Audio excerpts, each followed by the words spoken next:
Mom! I want you to meet the man I'm going to marry! Samuel! Mom? Wait, you two know each other?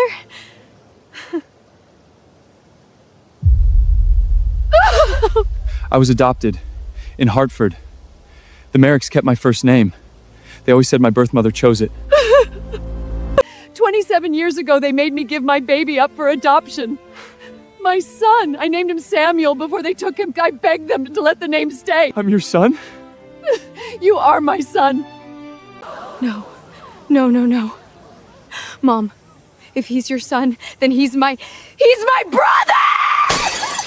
I'm engaged to my brother!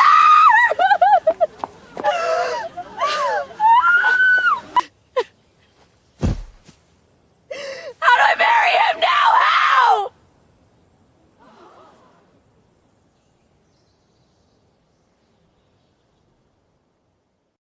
The garden was full of white roses when Claire took Samuel's hand and walked him across the lawn toward the woman pouring champagne beneath the oak tree.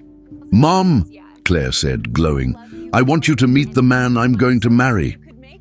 Eleanor Hensley turned with a hostess smile already on her face. Then she saw him.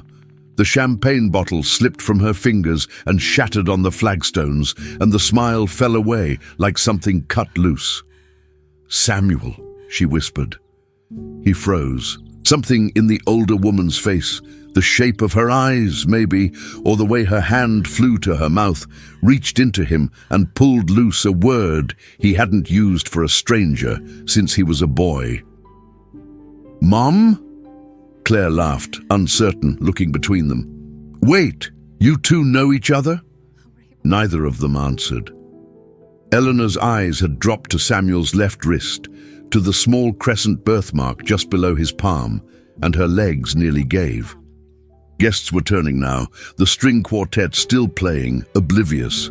"Samuel," Eleanor said again, and this time her voice broke open. "27 years ago, they made me give my baby up for adoption. My son.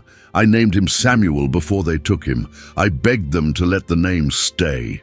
The color drained from Samuel's face. "I was adopted," he said slowly. "In Hartford. The Merricks kept my first name.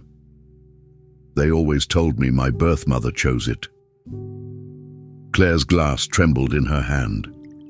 She was doing the math the way you fall downstairs, all at once, no way to stop. Her eyes went wide and wet. "No," she said, "no. Mom, if he's your son, then he's my—" She couldn't finish it. "He's my brother." The quartet reached the end of a phrase and stopped. In the silence you could hear the fountain, the clink of someone setting down a fork, a bird somewhere in the oak. 3 people stood frozen in the middle of a party, and the whole shape of 2 lives seemed to hang and turn in the air between them. And then Eleanor did the thing no one expected. She did not scream. She did not collapse. She set down the broken neck of the bottle she was still holding, wiped her hands slowly on her linen dress, and reached out to steady her daughter by the shoulders. Her voice, when it came, was low and even, the voice of a woman who had spent 27 years rehearsing a truth she never thought she'd say out loud. "Claire, look at me. Breathe." Claire was shaking. "How can I marry him? How can we—" "You can," Eleanor said.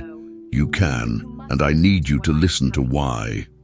She turned, so she was speaking to both of them, her back straight, her eyes clear.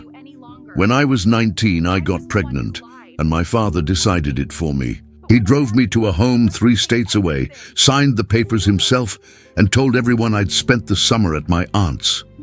I held my son for 1 hour. I named him Samuel. Then a nurse took him out of my arms, and I never saw him again." Her jaw tightened.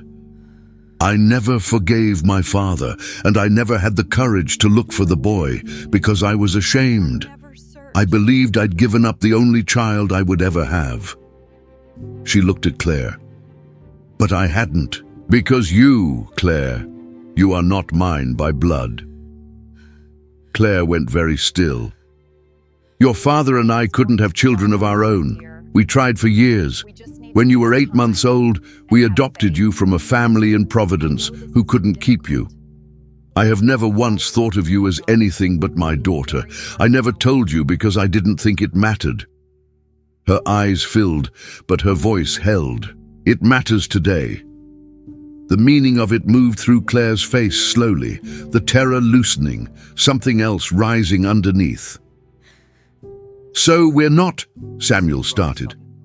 "You share no blood," Eleanor said. "None. He is my son, she is my daughter.